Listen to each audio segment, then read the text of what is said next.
100% agro. Se é agro, a gente comunica. Oferecimento Unipam.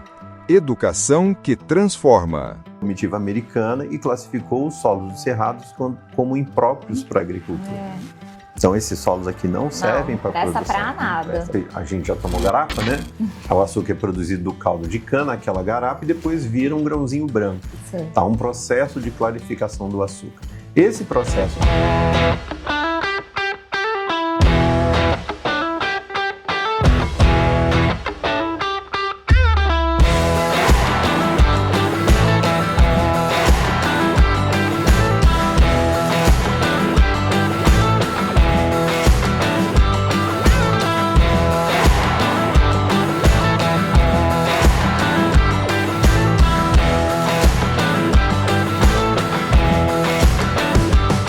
Olá, seja muito bem-vindo, você que nos assiste pelo YouTube ou nos escuta pelo Spotify. Hoje, para essa conversa no 100% Agro, nós vamos falar sobre onde tudo começa, onde toda a grande produtividade começa, que é no solo. Nós vamos falar de fertilizantes, essa tecnologia, né, da fertilização da terra, do solo. E para falar sobre isso, o meu convidado é uma das maiores autoridades do setor, o professor doutor Carlos Henrique Eiterer de Souza, do Unipam. Ele que é responsável pela Central de Análise de Fertilidade do Solo, o Cefert. Professor, seja muito bem-vindo. Obrigado pelo convite, obrigado pelas palavras. Não sei se eu sou uma autoridade tão grande assim, mas estamos trabalhando para que isso se torne realidade. Que bom. Professor, então vamos começar o nosso papo, né? Antes da gente falar dessas partes técnicas, né, dessa questão mais voltada para o solo, eu gosto de conhecer o meu convidado melhor. Né? Então eu quero conhecer o senhor, né, até chegar aqui. O que te fez sair da graduação, né? Na verdade, escolher essa graduação, né? Ir para essa questão de pesquisa de solo, e o senhor que está há mais de 20 anos, né, à frente dessas análises de solo, né, dentro do Unipam, dessa linha de pesquisa. Eu quero entender um pouquinho do senhor. Que bom. Então, eu sou de Juiz de Fora, sou de uma região que ela não é tão agrícola assim, mas desde criança eu tenho familiares dentro da minha família, parentes do meu pai, que tinham fazendas, né, tem fazendas, e sempre que a gente ia para final de semana, tinha alguma coisa para fazer, vamos para a roça.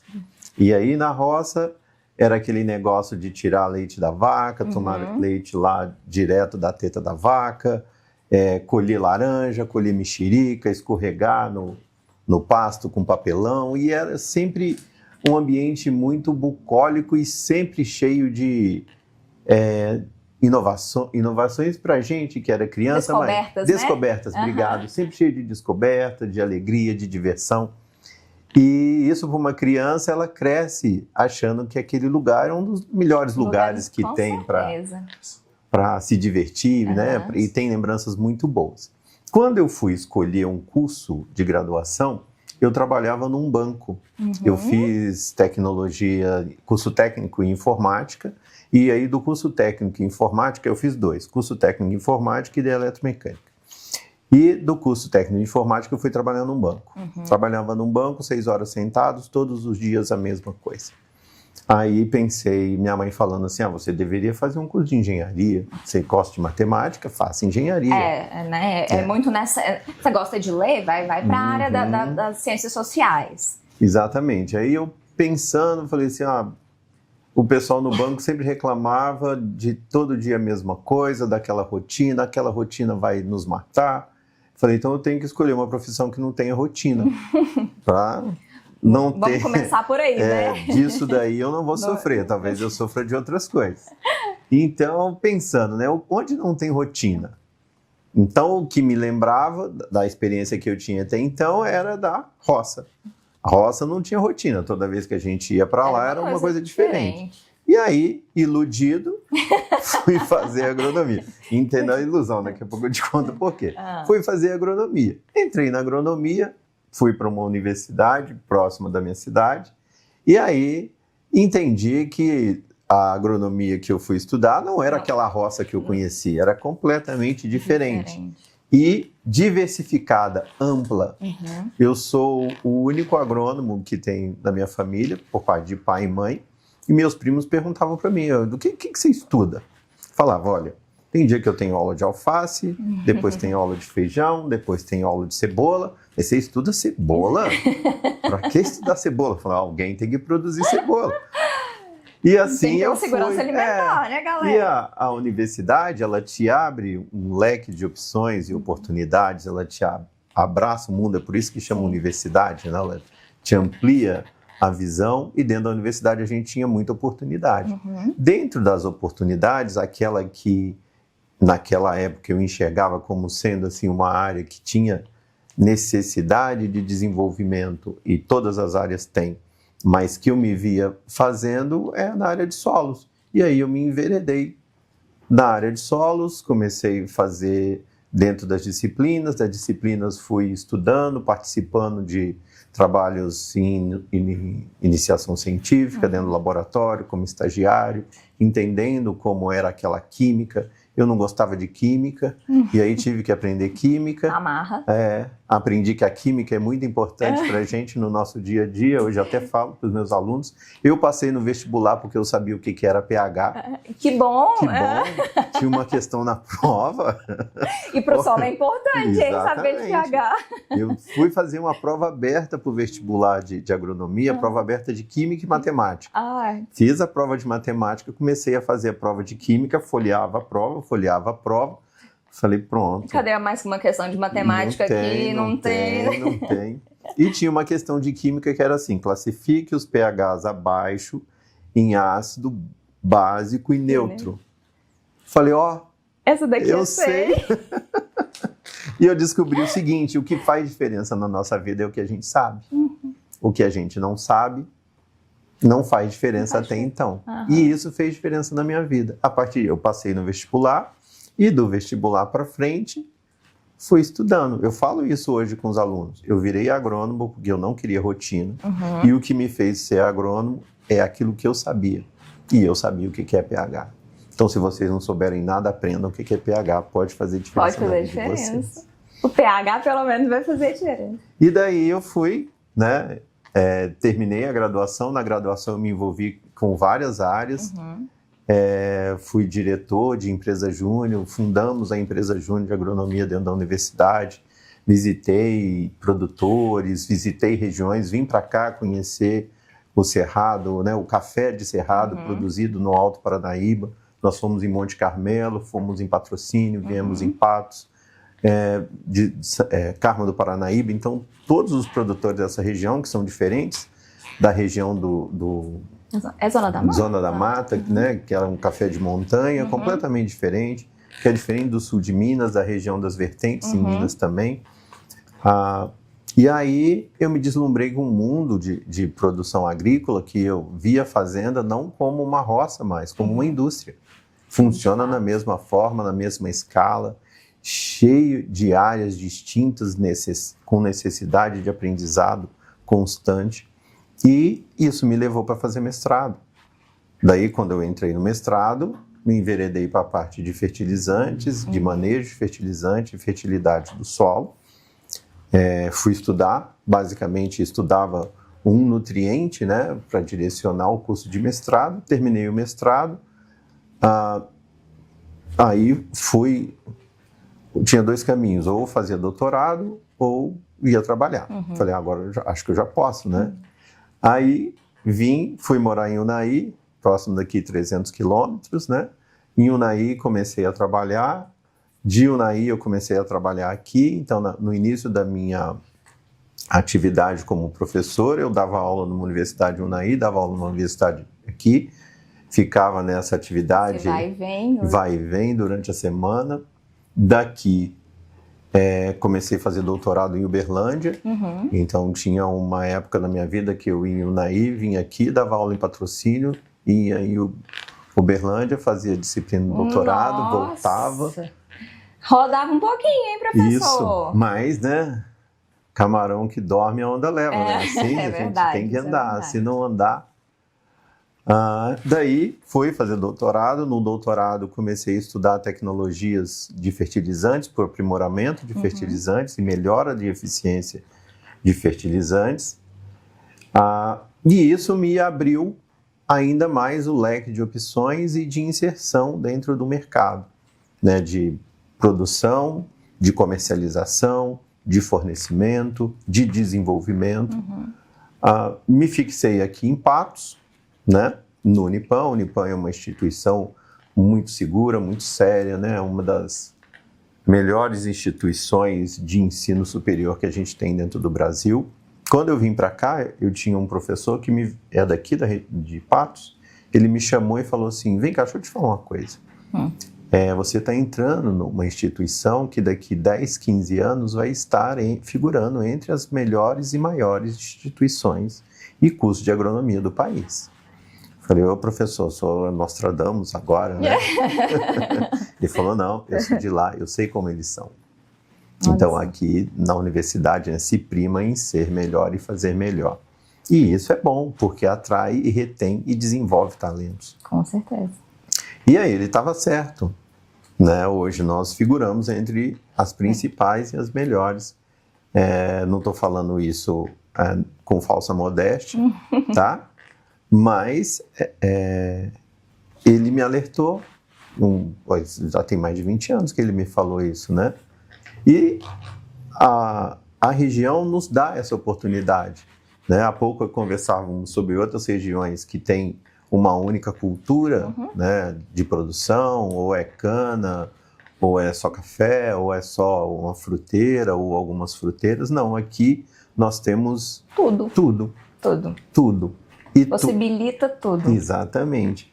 E todas são ávidas por desenvolvimento, por inovação, por conhecimento, por melhora. E assim, e o Cerrado inicialmente, ele era visto como uma terra totalmente ácida, comparado com terras de deserto, né? Me corrija se eu estiver errado. Sim. Né? Então, ela foi muito nessa área aí do senhor, né? Na correção, no manejo de solo, na questão de fertilidade, para ela virar essa potência que é hoje, né? O Cerrado é essa potência toda.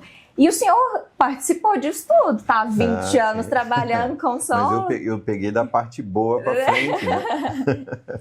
Você sabe que é interessante? Eu estava conversando com a Sara, né, um pouco antes de entrar aqui, e falei que durante o mestrado um professor me deu um artigo da década de 50 para eu ler. E o artigo, ele descrevia exatamente o que era o desenvolvimento do Cerrado. Estava falando, né, de caminhos para o oeste, o centro-oeste. E era esse a história. E eu estava fazendo um trabalho sobre o desenvolvimento da agricultura no Cerrado. E ele me deu esse artigo para eu ler e a partir daí falou: você vai começar daqui e daí você vai para frente. Você conhecer de onde veio.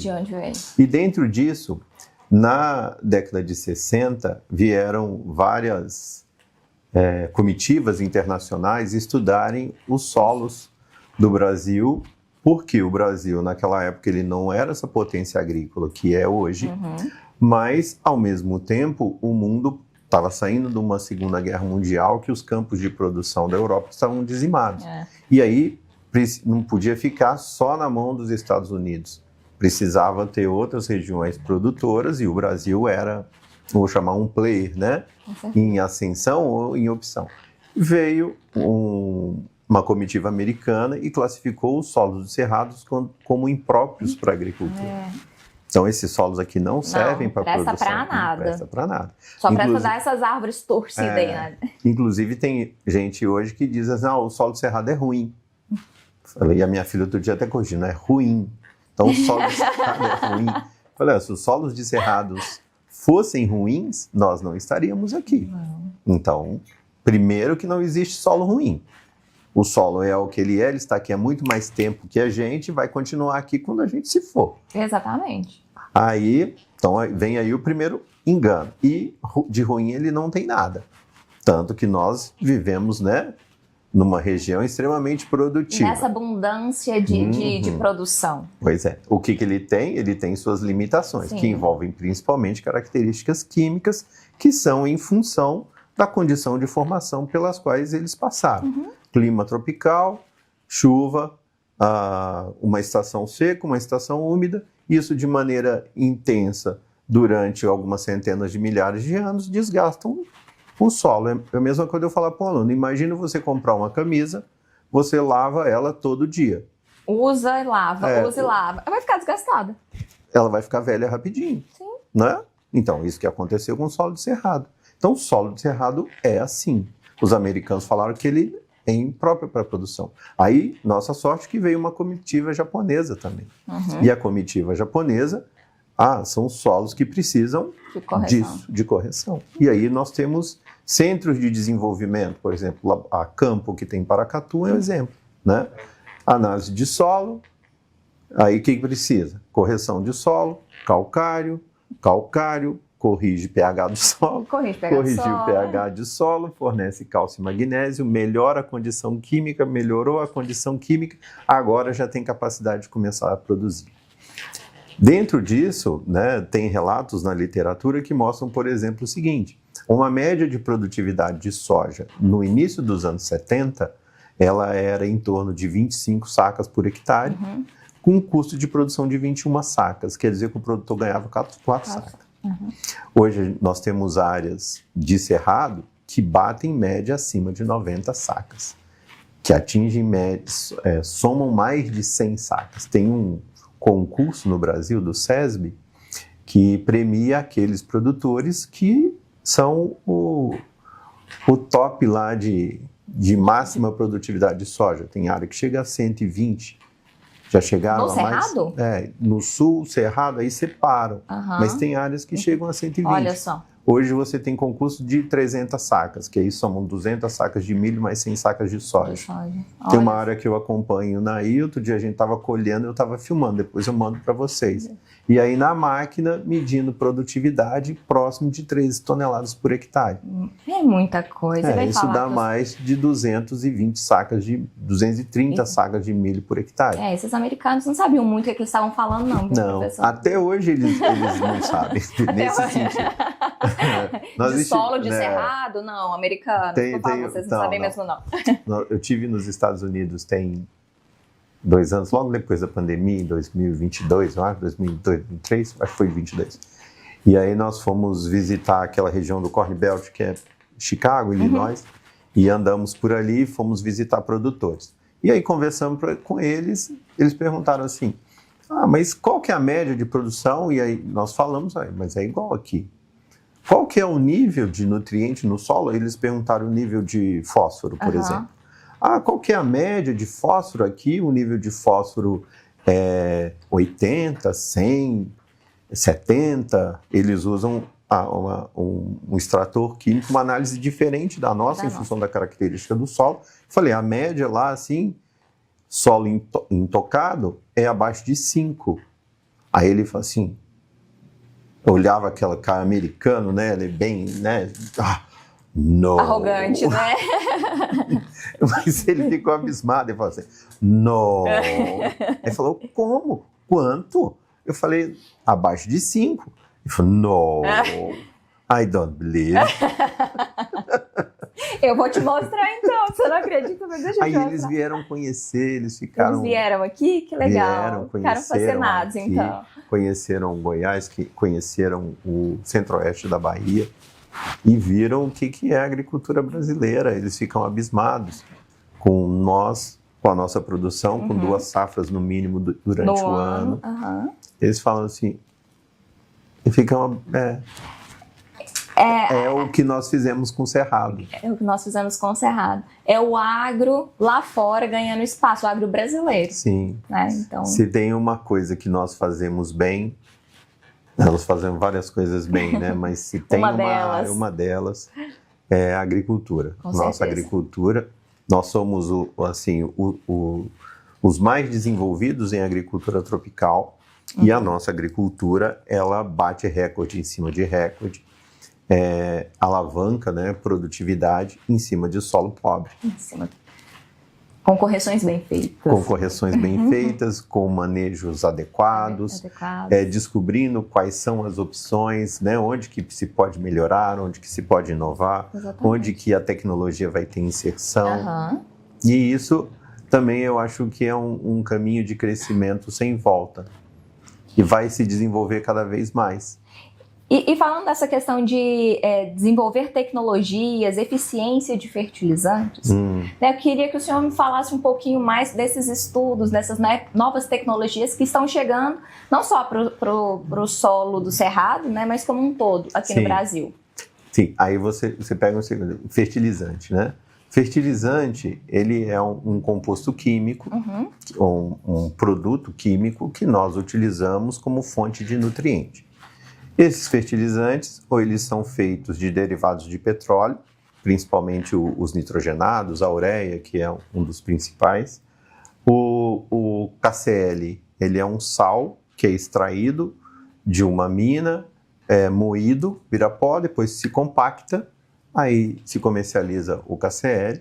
E os fosfatados, eles vêm também de rocha. Essas rochas passam por ataques ácidos, de solubilização, de concentração, depois transformam eles num grânulo e isso vem dentro de um saco, de um bag, de uma carreta, para a gente aplicar no solo como fonte de nutriente para alimentar uma planta. Sim. Então, imaginem o seguinte, uma vaca, quanto mais ela produz, melhor precisa ser a nutrição dela. Com certeza. Uma lavoura, quanto maior a sua produtividade, melhor precisa ser a sua nutrição e maior a quantidade de nutriente ela vai absorver e vai utilizar e vai exportar, vai mandar embora daquela lavoura. Então, se a gente imaginar essa conta, fazendo uma continha matemática de padaria, por exemplo, para cada saco de milho que uma lavoura produz, ela extrai 1 quilo de nitrogênio. Então, se essa lavoura de milho produz 150 sacos, são 150 quilos de nitrogênio que ela precisou. Grande parte desses 150 vão embora no grão, que é o nutriente que vai alimentar o suíno, que vai alimentar a ave, que vai nos alimentar, que vai alimentar a vaca, que vai nos alimentar. No final, né, nós estamos produzindo alimentos para a gente mesmo. E aí você precisa de repor esse nutriente, principalmente num solo que tem baixa capacidade de fornecer nutriente por ser pobre, quimicamente. Acontece que nitrogênio é derivado de petróleo, né? Petróleo é uma substância cara, utilizada para a produção de energia, e nós não temos grandes, apesar de nós sermos, né, ou estarmos, ou figurarmos entre os produtores de petróleo dentro do mundo, nós não temos uma indústria de base para a produção de nitrogênio no Brasil. Então, a maior parte nós importamos. Nós somos o maior importador de fertilizantes no mundo. A gente importa... Somos muito dependentes ainda. Em torno de 80%, 90% daquilo que a gente consome. Ano passado, muita coisa. Se o mercado foi 49 milhões de toneladas de fertilizante, a gente importou 45 milhões de toneladas de fertilizante. Nossa. E aí você imagina que tudo isso é cotado em dólar, tudo isso vem de navio, e tudo que vem de navio cotado em dólar, tudo que acontece lá fora... chega no bolso do produtor. Exatamente. E qualquer conflito, qualquer guerra... E aí estava bem... esses conflitos estavam acontecendo bem nesses locais aí de extração de petróleo. Rússia... a Ucrânia, Bielorrússia. Então... E aí passam os petróleo, região do produtor de Arábia Saudita, Irã, Iraque. A Arábia Saudita é um produtor, e pegam aquele estreito que sai pelo Mar Vermelho, né? O barco passa ali. Passa. Então, vai chegar de alguma forma, vai chegar aqui, vai chegar. Afeta. Salgado o preço. Exatamente. Mas o produtor precisa. Precisa. Se ele não tiver, ele precisa de alguma forma. Ele não vai produzir. Exatamente. Né? Então, nós somos dependentes, o produto é caro, né? E qualquer conflito alavanca o preço, então essa volatilidade de preço sofre em função das condições geopolíticas mundiais. E, ao mesmo tempo, a hora que chega para o produtor usar, nas lavouras, a eficiência é baixa. Então, nitrogênio, a eficiência é por volta de 50%. Nossa. Quer dizer que a gente usa o dobro daquilo que é necessário usar. Entendeu? Entendi, mas por que isso acontece? Então. Vamos chegar lá. Vamos chegar lá. Esse é o problema. Esse é o ponto. Esse é o ponto. Um produto caro, de custoso para chegar, né? E vários riscos de mercado. Então, isso faz com que o custo dele sofra grandes variações. Na época da pandemia, o preço dobrou. Só para a gente entender como é que isso funciona. Conflitos agora que nós tivemos no início do ano, guerra no Oriente Médio, ano passado, ano retrasado, guerra na Rússia, Ucrânia, tudo isso afetou o preço, tá? E a nossa eficiência na ponta é baixa. É um produto caro de baixa eficiência. Economicamente, isso não é confortável. Então, por que é pouco eficiente? Né? O que acontece que diminui a eficiência? Acontece que você aplica o fertilizante solubiliza o nutriente, e aquele nutriente solubilizado, ou ele é absorvido pela planta, ou ele é perdido no ambiente.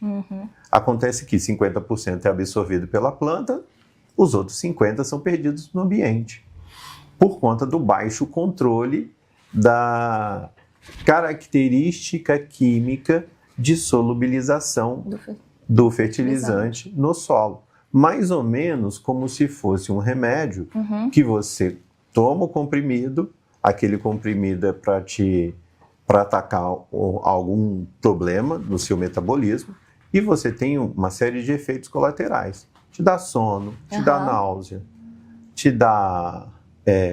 você fica zonzo. São os efeitos colaterais. Quer dizer que ele está causando efeitos que não é aquilo que você quer. Ele está atingindo ali o objetivo dele, mas para isso ele também está fazendo outras coisas. Exatamente. É mais ou menos assim. Não tem controle sobre o que acontece com a química dele quando ele solubiliza. E aí, dentro disso, né, é esse entendimento e o entendimento dessa química que as tecnologias que a indústria utiliza visam o quê? Controlar essa solubilização, essa reação do fertilizante no solo para que ele disponibilize o nutriente e aquele nutriente disponibilizado por ele para a planta seja melhor aproveitado pela planta. Uma vez que eu controlo melhor o fertilizante. A tecnologia entra exatamente aí nesse ponto. Num negocinho desse tamanhozinho. Isso, numa bolinha assim. Uma bolinha coloridinha. Ou em várias, né? Coloridinha. São coloridas para quê? Para mostrar que ali tem algo que diferencia aquela branquinha, aquela cinza, que não tem nenhum controle químico. É como o açúcar ou o sal. Você coloca na água e dissolve. Vai dissolver. E pronto. E a planta, ela é como nós. Apesar da gente não ser verde. Algumas pessoas são. Brincadeira. Aí, olha só. A planta, ela é como nós. Ela precisa se alimentar o tempo inteiro. Né? E nós fazemos o quê na lavoura? A gente aplica o fertilizante no início do desenvolvimento da planta. E ela que se vire durante o seu ciclo inteiro. Então, a gente aplica muito mais do que ela vai aproveitar durante o ciclo. Entendi. Seria mais ou menos como se eu me alimentasse no período da manhã, no início da manhã, né? Levantasse, tomasse um café, me alimentasse, depois comesse só mais uma coisinha e aquilo ali iria me sustentar pelo resto do dia. A gente sabe que não funciona. Não. Pois é. Não adianta eu comer muito hotel, né? A gente senta lá e fala, vou comer tudo aqui no café da manhã do hotel para passar o dia. Gente, não funciona. Então é a mesma coisa com a planta. Então quer dizer que a gente tem que ter, né? Tem que estar alimentado durante o dia. Então você faz várias refeições, né? Não necessariamente na mesma quantidade, mas bem distribuídas durante o dia. É isso que o nutrólogo conta pra gente lá, gente, né? E pra planta é a mesma coisa. Ela deveria ter o nutriente em quantidade e equilibrado com outros nutrientes durante todo o seu ciclo de desenvolvimento. E outro ponto interessante, que a planta também se parece conosco, que é o seguinte: qual que é a fase em que eu preciso de ter mais, eu gasto mais recursos? Eu conto isso para os alunos na sala onde eu vou dar treinamento. Crianças e jovens. E aí, desenvolvendo mesmo. Exatamente. Mas aí você pensa o seguinte, ó, eu casei, né? Eu sou solteiro, eu tenho um custo. Aí eu casei, eu tenho outro custo. Eu tenho filho, eu tenho um outro custo. Tem filho adolescente? Aí depois filho universitário. E assim vai. A planta é a mesma coisa. A hora que ela atinge, a gente chama de sair do vegetativo para o reprodutivo, ela começa a produzir novos descendentes. Aí a demanda dela aumenta. Só que eu adubei aqui, ó. E lá que ela precisa de nutriente. Então o meu fertilizante, ele tem que fornecer o nutriente à medida que ela for precisando. E tem que estar disponível aqui, quando a planta precisa. Por isso que as tecnologias tendem a aumentar a eficiência do fertilizante. Porque a tecnologia vai equilibrar a química do fertilizante, controlar, né, as reações químicas que tiram ou fazem com que o nutriente seja perdido no sistema. E manter esse nutriente disponível de maneira equilibrada por mais tempo e com maior longevidade. Deixa eu tentar traduzir. Sim, fica à vontade. Vamos lá. A gente está aqui com uma garrafa de 5 litros de água. Vamos fingir que a água são os nutrientes, os fertilizantes e tudo mais. E aí a planta está desenvolvendo, aí ela vai precisar de meio litro de água. Então, esse fertilizante vai disponibilizar o meio litro de água. Então, daqui a pouco vai precisar de 2 litros. E aí, assim, vai ser essa disponibilização para a planta se manter ao longo do desenvolvimento dela. Fantástico. Você está falando de fertirrigação. Fertirrigação, você na água fornece o nutriente o tempo inteiro para a planta. E isso aumenta a eficiência. Sim. Só que em culturas como cereais, por exemplo, você não faz fértil. Porque né? São culturas sazonais, né? De safra. Sim, e se você não tem irrigação, né? Se você tiver irrigação e conseguir fazer, você consegue. Entendi. Agora, se você não tiver, você tem oportunidades ali. E aí, dentro dessas oportunidades, a tecnologia do fertilizante, né, ela se aprimora para que... Não tem essa perda enorme que Exatamente. E você aumente a eficiência desse fertilizante, que é caro, impacta aí em 40%, 35% do custo de produção. Olha só. Melhorando a economicidade daquela atividade produtiva. E assim, a gente nem imagina, né? Que uma bolinha colorida tem tanta tecnologia. Tem tanta coisa, tanto conhecimento. Tem tanta tecnologia, ali, né? Tem tanta pesquisa. Isso é muito interessante. Sim. Mas essa tecnologia, né, que está disponível no fertilizante, quem tem acesso a isso é só o grande produtor? Ou pequenos produtores, médios produtores já conseguem ter acesso a tudo isso? Falando de valores. Não, elas são acessíveis a todos os níveis de produção, ao grande, ao médio, ao pequeno. Porque a tecnologia também, dentro de qualquer produto, ela não pode ser descolada do mercado. Né? A gente vê, hoje a gente usa celulares. Então você tem celulares melhores, que tem aquele lá que ele é longe, mas você tem celulares que têm tecnologias semelhantes e são acessíveis. Então essas tecnologias, e aí quanto melhor a tecnologia e mais difundida, mais acessível ela é. Inclusive, a minha recomendação e a conversa com produtores, né, se você tiver que usar, usa um fertilizante que vai te dar maior eficiência, porque o dinheiro no seu bolso é o que vale mais. Com certeza. O pequeno, qualquer custo que tenha e qualquer quebra vai ter um impacto muito mais forte, às vezes, do que num grande. Não, isso é fato. Não é? Então, se ele tiver acesso a melhores tecnologias mais eficientes, ele vai ter mais certeza de atingir o rendimento e ter possibilidade de crescimento, de manutenção, de diversificação. Vai fechar, né? De uma forma mais confortável, facilitar. mais segura. Com certeza. A tecnologia, ela tende a te dar mais segurança. É um seguro que você faz. Porque você está gastando... É um investimento, mas sabe que vai dar um fruto. Exatamente. E aí você precisa ter segurança para aquele investimento. E essas tecnologias te dão essa segurança. Então, o pequeno também precisa dessa segurança. E eu acho que para ele o impacto é mais alto até do que para o grande. O grande, se ele perder, ele perde muito dinheiro, mas ele tem mais acesso. Né? E o pequeno, às vezes, não. Não tem. Isso é verdade. Mais restrito. Agora a gente vai fazer uma pausinha para o café e a gente já volta, que a gente ainda tem muito assunto para conversar com o professor. A gente já volta. O agro move o mundo. Move a economia, move o futuro.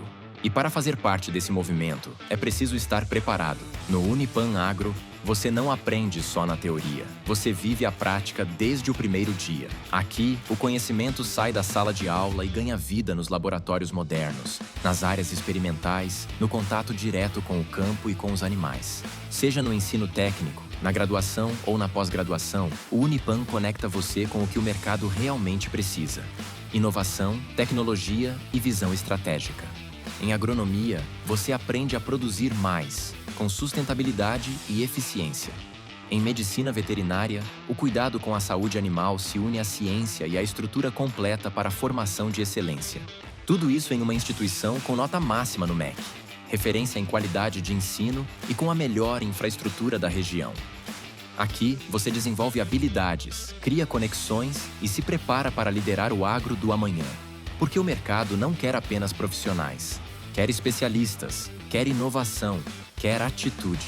Se é para crescer no agro, que seja com quem entende do assunto, com quem investe em tecnologia, com quem acredita no seu potencial. Unipam Agro. Faça a diferença no agro. Estamos de volta. Gente, eu ainda tô aqui na cabeça quanta tecnologia cabe numa bolinha daquela, né? E cada vez mais as empresas têm intensificado pesquisas, né? Desenvolvimento de novas tecnologias, né? Para fertilizantes, para essa questão de campo, mas elas também têm ido para uma pegada para usar menos energia, né? Fala um pouco sobre isso, professor. Sim. A gente pode imaginar que a discussão a nível mundial, ela vai em que sentido? No rastreamento do gasto energético, a produção de cada tonelada de fertilizante. Então, cada tonelada de fertilizante tem um gasto energético. Esse gasto energético, quanto maior, maior a dependência de geração de energia para chegar aqui na ponta.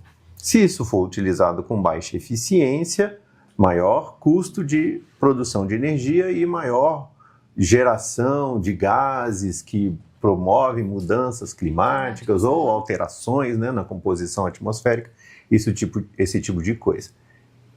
E maior a necessidade de transformações de ambiente de produção. Então, hoje, o setor privado, e aí a gente pode colocar tanto o setor nacional, mas a nível mundial, eles estão de olho no Brasil. Por quê? O Brasil, ele figura entre os maiores consumidores de fertilizante no mundo. É o maior importador e figura entre os maiores consumidores. E terceiro consumidor, provavelmente, maior consumidor. Quer dizer que o mercado mundial está de olho aqui. Com certeza. E, nesse sentido, qualquer tecnologia que melhore a eficiência na ponta do gasto com aquele fertilizante e, consequentemente, no retorno daquele fertilizante passa a ser interessante. Nós estamos falando de um mercado de em torno de 30 bilhões anuais, né, em que se importa 80% a 90% desse valor. Aí, nesse sentido, as empresas nacionais, elas desenvolvem tecnologias, nós trabalhamos com empresas nacionais aqui dentro do Unipam, no desenvolvimento de tecnologias, e trabalhamos com empresas multinacionais, empresas americanas, empresas canadenses, empresas europeias, que trazem tecnologias que são utilizadas lá, já conhecidas, mas tem que, às vezes, passar pelo crivo, né, de a ter a mesma eficiência em condição tropical, porque nos Estados Unidos o ambiente é de um jeito, aqui é de outro jeito. As características do solo são distintas. Até mesmo dentro do Brasil a gente tem diversos tipos de solo. O Brasil, ele é um país de dimensões continentais, né? Então você tem um clima no sul que é completamente de um clima de centro-oeste, que é completamente diferente de um clima de nordeste. Então são Brasis distintos. Completamente distintos. Né? Em condições e características de ambiente e de solo. E essas tecnologias precisam ser validadas e adaptadas. É exatamente isso que nós fazemos. Então, a mesma tecnologia que tem eficiência lá nos Estados Unidos, a hora que ela chega aqui, ela pode não ter a mesma eficiência. Então, nós validamos e, ao mesmo tempo que nós validamos, nós também aprimoramos essas tecnologias naquelas adaptações que são necessárias para as condições nacionais. E o setor privado investe muito nessa eficiência, no conhecimento, no desenvolvimento da ciência. Isso nós fazemos dentro da universidade, em parcerias com essas empresas. É importante esse desenvolvimento de parceria também porque dá oportunidade aos nossos alunos de conhecerem as tecnologias, trabalharem com essas tecnologias, entenderem do processo de desenvolvimento dessas tecnologias. Isso aumenta a empregabilidade do aluno na hora que ele se forma, né? Eu tive alunos que trabalharam comigo dentro do laboratório 5 anos de graduação, saíram, foram fazer mestrado e foram fazer mestrado na Universidade de Lavras foram fazer doutorado, parte do doutorado fizeram na Universidade da Califórnia, voltaram defendendo o doutorado, hoje eles trabalham aqui em Patos. Aqui precisa muito, né? A gente produz muito, mas a gente tem a necessidade de mão de obra qualificada. Exatamente. Toda essa qualificação, hoje eles atuam nesse mercado, quer dizer, o desenvolvimento de pessoas e o desenvolvimento de profissionais também, ele é importante dentro dessa cadeia. Com certeza. Não é só a tecnologia, você tem que desenvolver pessoas e profissionais que levam e desenvolvem, continuam esse desenvolvimento dessa tecnologia para esse mercado. Então, é um setor extremamente importante, um setor que tem muita oportunidade, um setor que tende a crescer, né? E é de importância nacional em função da segurança alimentar, né? Hoje a China, ela também, tudo, né, da China é feito muito rápido, onde estão as principais tecnologias na área de eletrônicos, na área de comunicação, se eu puder dizer dessa forma, mas não só. Então, eles também estão desenvolvendo produtos e a segurança alimentar na China, ela é condição sine qua non para uma população tão grande. A China tem lá, ela quer se tornar autossuficiente até 2050, se eu não me engano. Então, ela vai desenvolver muita agricultura lá. E nós também. Porque já hoje estamos nesse nós caminho. Respondemos por 40% da produção de alimentos no mundo, né? E aí, todas as tecnologias que são embarcadas naquele grãozinho, naquela bolinha, elas se tornam importantes nesse sentido. Maravilha. Deu para entender muito, né? Para quem não entendia nada, eu já sou quase uma especialista nessa questão de fertilizante, hein, pessoal?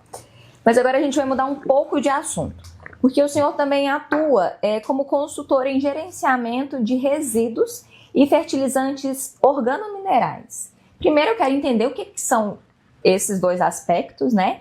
E por que o mercado tem olhado tanto para essa economia circular? Sim, que é uma atividade também muito promissora e muito traz bastante satisfação também de atuar nesse tipo de mercado.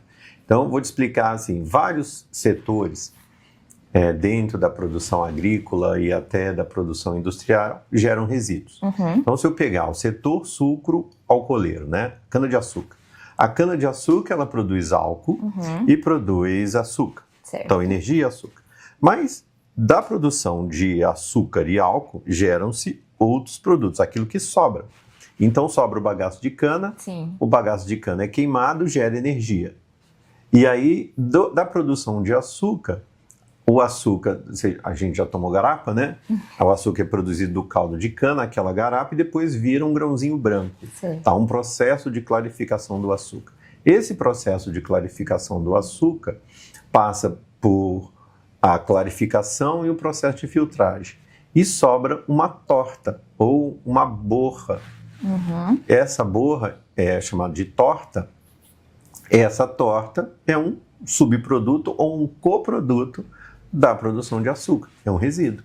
E esse resíduo, ele tem que ser destinado de forma segura e eficiente, porque senão ele vira um problema de impacto ambiental. Com certeza. Né?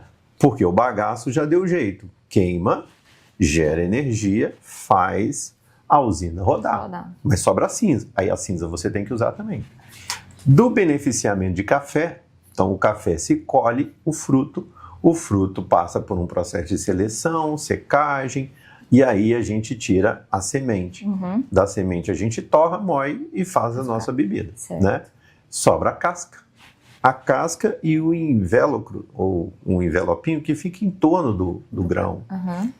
Aquilo ali, então, sobra o resíduo do benefício. O resíduo do benefício, a casca do café, para cada saca de café beneficiada, tem em torno de uma saca de casca. Então, você imagina, se eu tenho uma fazenda que produz 80 mil sacos por ano, ela tem 80 mil sacas de resíduo, de casca de café, que tem que ser destinado de uma forma segura e eficiente. Então, eu tenho que saber como transformar esse resíduo em algo que retorne para a produção de uma forma que melhore a condição de produção. Porque parte do nutriente que a planta absorveu e fez virar grão está lá na casca. E aí esse nutriente, quando ele volta para a lavoura, eu tenho economicidade na utilização do fertilizante que vem externamente. Então eu posso transformar um produto que era um resíduo ou algo que era um problema, a casca do café que era um resíduo, ele retornar à produção na forma de fertilizante, fertilizando a lavoura. Então, de uma forma circular. Ah, que legal. Entendeu? E aí, dentro, né, da produção, por exemplo, a produção de leite, você tem a vaca, ela defeca o tempo inteiro. O que ela come e bebe, né? O que não vira leite vai virar esterco. O esterco, ele é um produto que pode ser transformado em fertilizante. Né? E ave, galinha. Para cada ovo que a galinha produz, um ovo pesa em torno de 60 gramas. Ela faz cocô e xixi que pesam 100. Para cada ovo? Para cada ovo. Oxe. Aí você imagina que tem uma granja ali perto de Formosa, no Goiás, que tem 900 mil aves botando ovo por dia.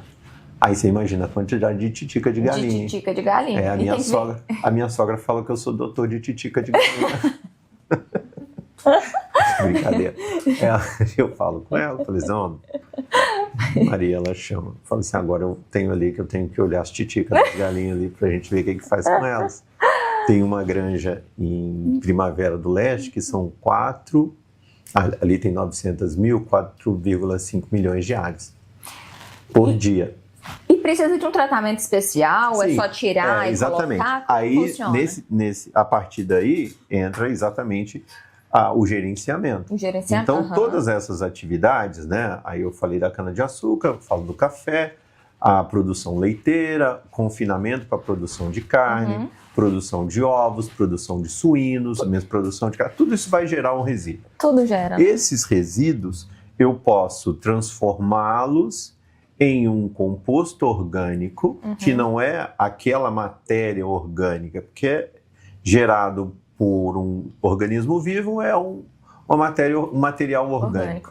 Esse material orgânico, a gente pode tratar, ou nós podemos transformá-lo em uma matéria orgânica estabilizada, que nós chamamos de humus, mais ou menos parecido com humus de minhoca. E aquilo ali vai voltar para os sistemas de produção, melhorando a condição química deste ambiente. Então é mais ou menos você imaginar o seguinte, né? A matéria orgânica, ela vai fazer muito, essa matéria orgânica umificada, ela vai fazer muita diferença num solo que é pobre quimicamente em função da sua característica mineral. O que ele precisa? Ele precisa de matéria orgânica. A matéria orgânica eu gero nos resíduos. Esse resíduo, se ele bem trabalhado, eu posso transformar em uma matéria orgânica umificada, posso transformá-lo em humus, ou parte daquele material ele é estabilizado na forma de humus, e o humus ele tem atividade, ambiente para atividade biológica, ele tem atividade fisicoquímica e ele tem bioestimulantes que estimulam tanto a planta quanto a atividade biológica no solo, que é algo que está crescendo muito na condição tropical dos últimos, vou chamar 10 anos para cá. Antes a gente falava em 5, mas a gente já está em 2026. Então eu posso dizer que 10 anos para cá, a preocupação com a atividade biológica no solo e conhecer essa atividade biológica e estimular essa atividade biológica tem crescido muito. Tem feito muita diferença na produção tropical. E esse gerenciamento de resíduos ele está possibilitando isso, gerando economicidade por conta de você abater de produtos que você traria de externos em função de você ter transformado aquilo que era um resíduo em parte do processo de produção. E eu trabalho isso com produção de café, por exemplo, né? Nós chamamos de um processo de compostagem assistida. Nós pegamos resíduos na casca de café e aí somamos a essa casca de café outros resíduos que são gerados na própria unidade produtiva ou adquiridos, né, de outras atividades. Então, pego casca de café, adquiro lá esterco de galinha poedeira, ou esterco de confinamento, ou esterco de vaca leiteira, ou torta de filtro. Faço uma mistura, né, proporcional com a casca de café, que é o meu resíduo, com os outros que eu trago externamente. Isso passa por um processo de estabilização controlada, numa forma de... a gente chama de leiras de compostagem, uma leira estática, vai uma máquina que fica revolvendo aquela leira diariamente. O que é a leira? A leira é como se fosse aquela linha de cultivo de soja ali, ó, só que é um triângulo ou um trapézio de amontoado de esterco. Tá. E aí vai uma máquina revolvendo aquilo ali diariamente. Porque o que acontece, né? Quem faz isso são os micro-organismos. É a biota presente naquele ambiente, que ela é naturalmente presente ali. Essa biota, ela começa a consumir aqueles resíduos, mas esse consumo ele vai transformando o material, as moléculas orgânicas presentes naquele resíduo, que eu chamo de matéria orgânica, em humus, que é uma forma de matéria orgânica que faz a terra ficar preta. Aquele negócio faz a terra ficar preta, faz aquele cheirinho de chuva, né, que são alguns organismos, principalmente actinomicetos, que liberam aquele cheiro, aquele frescor que a gente fala, nossa, vai chover. Cheirinho de chuva. Cheirinho de chuva. Fica com aquele cheiro. Então eu transformo um esterco naquele material. Quem faz isso? Micro-organismo. Só que o micro-organismo, o que ele precisa? Ele precisa ser alimentado, ele precisa ser oxigenado e eu preciso controlar a temperatura. Então, porque se eles ficarem lá restritos naquele ambientinho, eles entram no conflito e vai aquecendo. Eu tenho que controlar a temperatura para aquilo ali. Senão ele fermenta. Exatamente. É um processo de fermentação, mas é uma fermentação controlada a céu aberto. Entendi. E esse processo ele é controlado, aí dependendo da forma como a gente conduz e dos materiais que nós utilizamos, demora aí de 45 a 60, 65 dias, aí eu tenho o composto orgânico humus pronto. Esse composto orgânico pronto, então já não é mais a casca de café. A casca de café, ele já se transformou. Se transformou. Aí eu pego esse material, posso utilizá-lo dessa maneira na lavoura, então eu posso retornar à lavoura dessa forma, ele vai ser eficiente e vai ser mais seguro do que usar casca. Antes o produtor usava jogava a casca. Ele tirava a casca lá do processo de benefício, sobrava aquela casca seca, ele pegava aquela casca seca e aplicava na lavoura. Corria o risco dela fermentar dentro da lavoura e dela ter semente de planta daninha e imundiçar a lavoura. Não era o risco que ele corria. Muitos produtores deixavam de aplicar e deixavam um monte de casca lá no pátio, e aquilo ali ele é inflamável.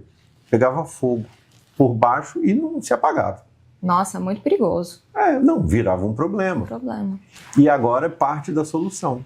Olha só. E aí o que nós fazemos? Dentro de algumas fazendas, se eu não uso diretamente aquele composto retornando à lavoura, o que eu posso fazer com ele?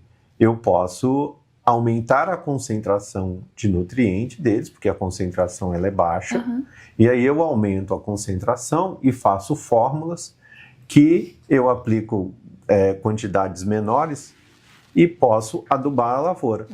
Então, é o organomineral. O que é o organomineral? Aquela matéria orgânica umificada que eu produzi a partir da compostagem, que eu aplico um pouco mais de fertilizante mineral, igual eu falei com você anteriormente, aquele mesmo fertilizante, eu aplico naquela leira, misturo, faço uma fórmula mais concentrada e levo para minha lavoura em função da necessidade daquela lavoura.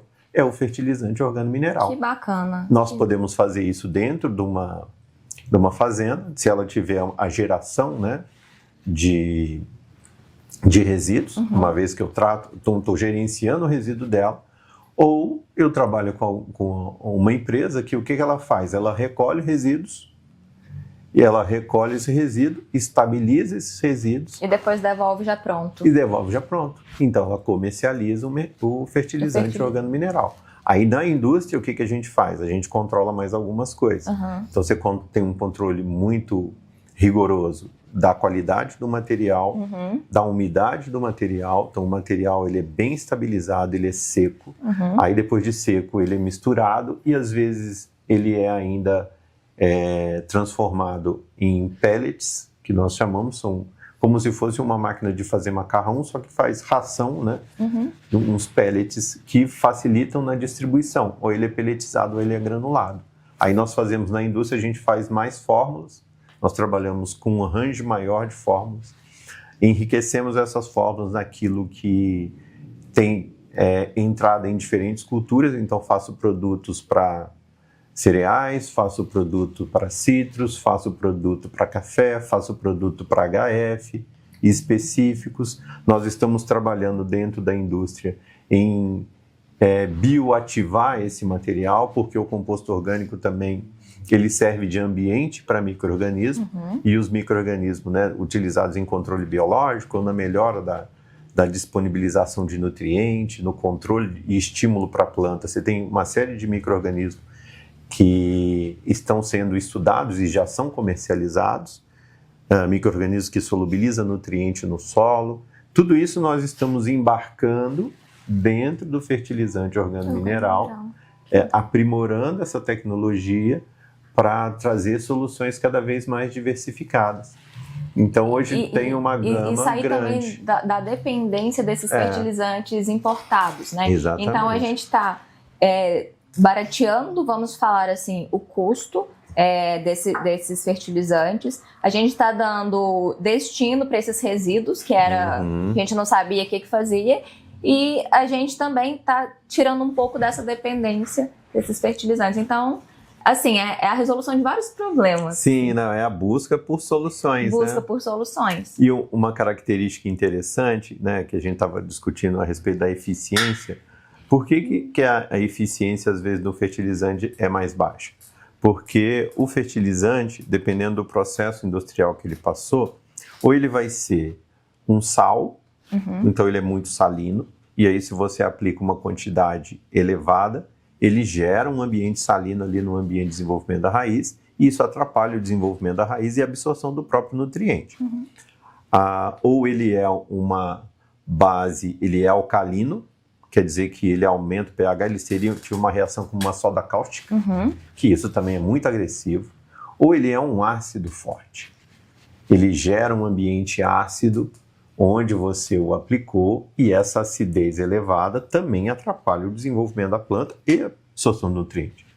Então, os fertilizantes minerais solúveis, eles são salinos, que é o caso do KCl, alcalino, que é o caso da ureia, ou ácidos, como são os fosfatados, o que fornece fósforo. As tecnologias, elas tendem a atenuar esses efeitos. Então, o efeito alcalino, o efeito salino, o efeito ácido, e o organomineral também, porque a matéria orgânica umificada, né, o humus, ele gera uma condição química que a gente chama de tamponamento de pH, não deixa o pH nem aumentar nem diminuir, tá? E ele tem uma alta retenção de água. Então, ele diminui o efeito salino do fertilizante e diminui efeitos alcalinos e acidificantes.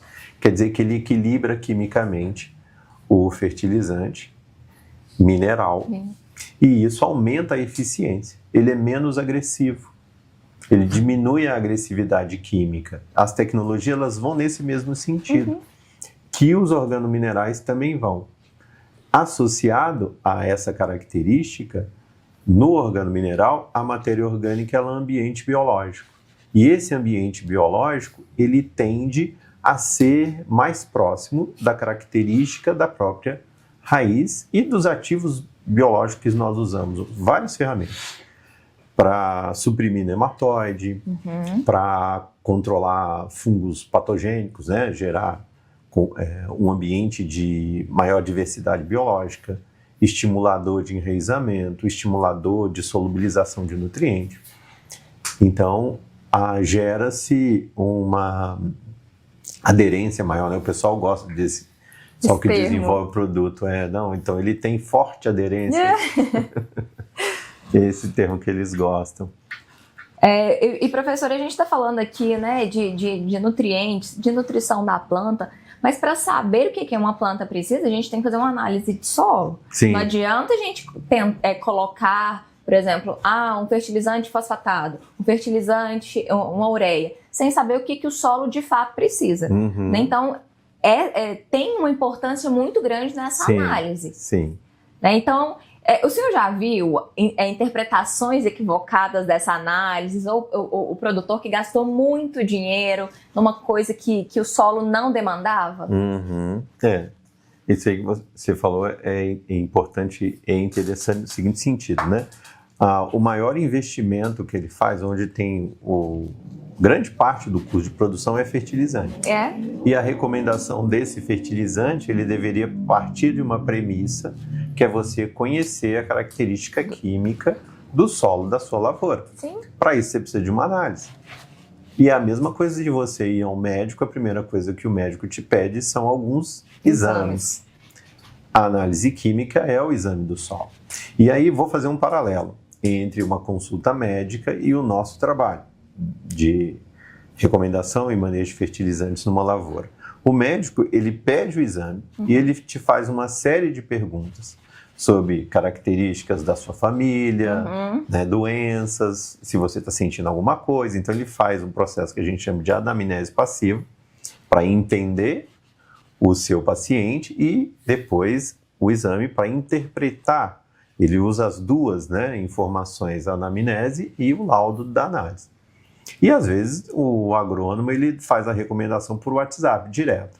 O que eu jogo aqui? Então, tá extremamente equivocado. Ele deveria, né, fazer o quê? Fazer o que nós gostamos de dizer que é o feijão com arroz bem feito. Então você precisa entender do histórico da sua lavoura, tá? De como ela veio evoluindo, o que aconteceu ali antes, e da análise de solo. A análise de solo ela vai te dar um panorama químico de o ambiente em que a raiz vai se estabelecer e vai se desenvolver. E é como se fosse uma casa. Uma construção bem feita começa de uma base bem feita. Com certeza. E quer dizer que uma lavoura produtiva, ela vem de uma base bem feita. E essa base bem feita, ela precisa de conhecimento. A análise de solo é a base do conhecimento. Sabe o que eu já escutei, professor? Pode falar. Assim, você tem um cronograma de nutrição, né? Eu trabalho com produtores de abacate. Vocês têm aí um padrão de cronograma de nutrição do abacate? Gente, não é assim que funciona. Precisa de uma análise, precisa entender o que seu solo precisa. É igual, é o que o senhor está falando. essa base bem feita, conhecimento prévio, né? E aí, a partir daí, ir construindo essa base para a produção. Sim, o sucesso lá no final, ele parte do grau de conhecimento que você tem. E quanto melhor o conhecimento, ou maior o conhecimento, mais amplo o conhecimento, melhor o seu planejamento, daí para frente é execução. E aí o sucesso lá na frente vem por conta disso, não é obra do acaso, né? A gente começa a falar assim, é uma receita de bolo. Então você não pode seguir a mesma receita, porque você tem ambientes distintos. E a gente tem anos distintos também, né? E condições distintas. Então, se eu tiver uma lavoura de café, uma fazenda de café de 100 hectares, provavelmente eu não tenho 100 hectares iguais. São talhões menores para você escalonar a sua produção, porque um ano você vai ter uma produção num talhão, no outro ano você vai ter outra, e assim, e ao mesmo tempo você vai repondo e as áreas você vai destruindo. Então eu destruo parte, replanto parte, e tem áreas que vão manter a produção para manter o negócio girando. Quer dizer que você tem distinção. E fora isso, você tem áreas, dependendo da fazenda, ela pode, dentro da mesma área, ter características químicas totalmente diferentes. E num ano, uma área produziu 60, a outra produziu 30. Essas áreas são diferentes. Então, a que produziu 60 tem que ter uma recomendação diferente da área que produziu 30. Com certeza. Porque essa área extraiu muito mais do que a outra. Eu não vou usar a mesma recomendação para as duas, porque uma eu posso estar gastando menos do que ela precisa e na outra eu vou gastar mais do que ela precisa. Com certeza. E professor, para a gente fechar aqui, que a conversa tá boa, mas o nosso horário é cronometrado. Não, mas se você quiser, estou sempre à disposição. Aí o senhor volta. Tá bom. Para a gente fechar, quais que são os próximos passos dessa evolução do manejo de fertilidade?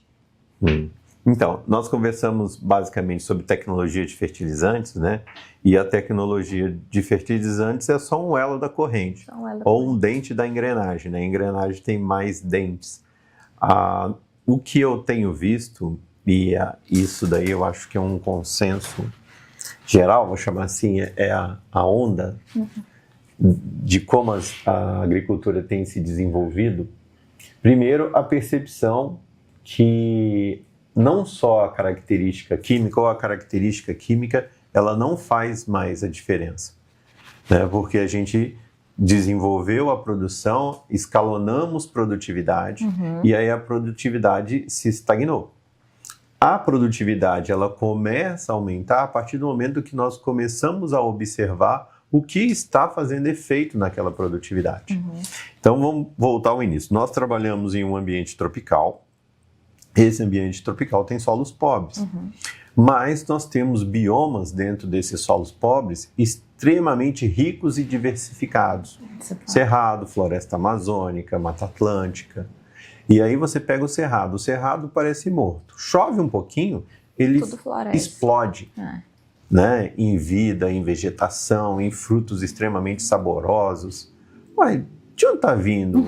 O que está alimentando essas plantas? A partir dessa observação, e aí o desenvolvimento, né, o aprendizado do ser humano vem dessa capacidade de observar o que está acontecendo, começou-se a estudar, ou se dar, né, vou assim, apontar a lupa, né, olhar melhor a biologia daquele ambiente. E aí o conhecimento da biologia e o estudo, né, a geração de dados sobre aquela biologia, né? A geração de protocolos que nos permitem conhecer a atividade biológica, entender aquela atividade biológica, estimular aquela atividade biológica e utilizar ferramentas biológicas, caminham em melhorar a qualidade daquilo que nós produzimos no campo. E aí você já vê empresas multinacionais, nacionais, com produtos ativos químicos associados a ativos biológicos. Então, o desenvolvimento de ativos biológicos tem crescido eu trabalhei com uma empresa americana que eles selecionaram bactérias específicas. Essas bactérias foram codificadas para genes que, associados à cultura do milho, fixam o nitrogênio. Então, eu trato a semente com esses ativos, como o efeito na soja, por exemplo, com esse tipo de bactéria. Essa bactéria, ela é uma bactéria que ela sobrevive dentro da estrutura das raízes do milho e ela captura nitrogênio atmosférico, transferindo nitrogênio para a cultura do milho. Então, o milho é uma cultura que tem uma alta demanda de nitrogênio. Com essas bactérias, a economia de nitrogênio foi maior do que 30%. Mas, para ter essa atividade biológica no solo, nós precisamos ter ambientes que preconizam a atividade biológica.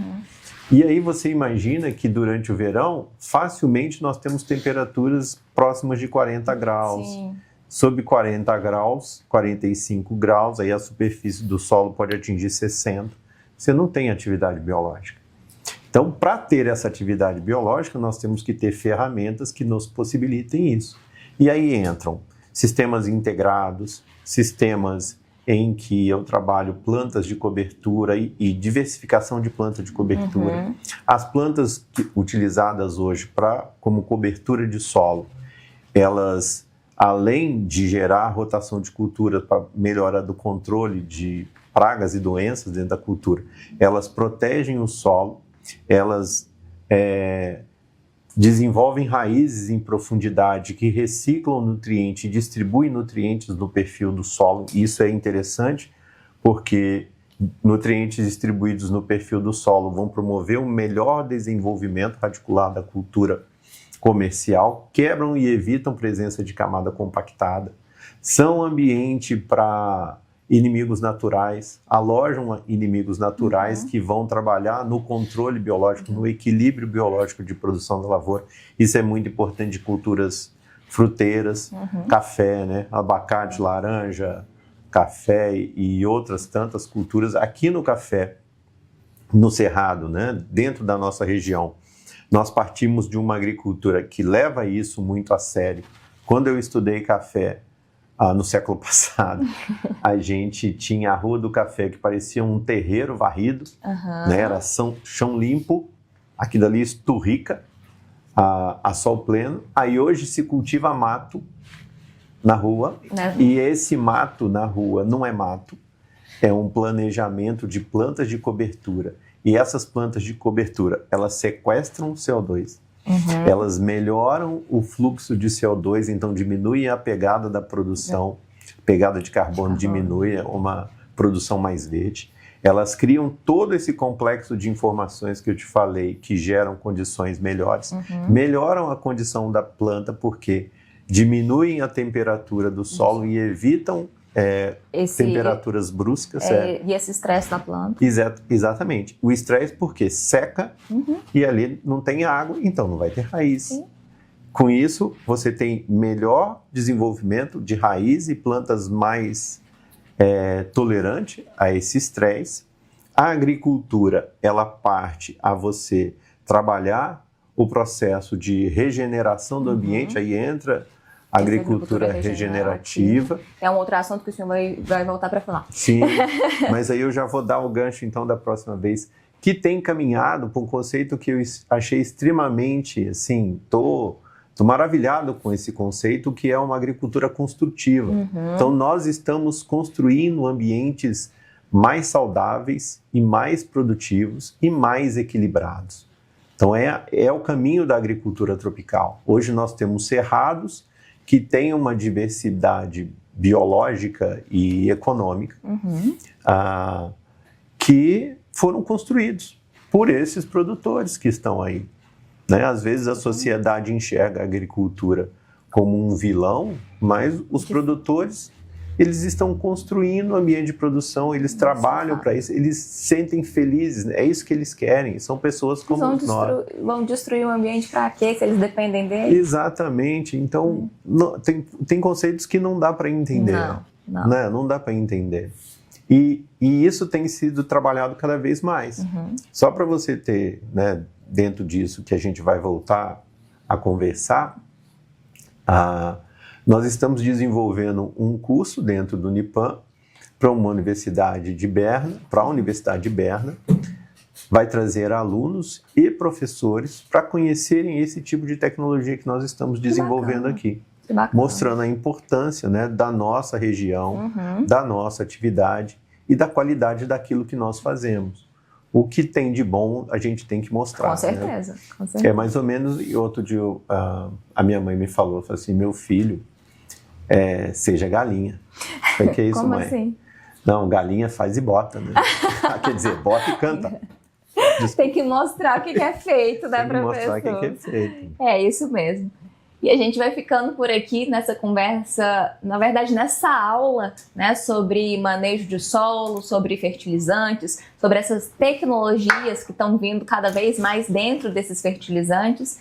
Vou agradecer ao professor Carlos por estar aqui e sinta-se convidado para a gente falar sobre outros vários assuntos que eu tenho certeza que a gente vai precisar de tempo para isso também. Tá, joia. Muito obrigado, para mim foi um prazer, tá? E estou sempre disponível quando vocês precisarem. Obrigada, professor. Até a próxima, pessoal. Oferecimento: Unipan, educação que transforma.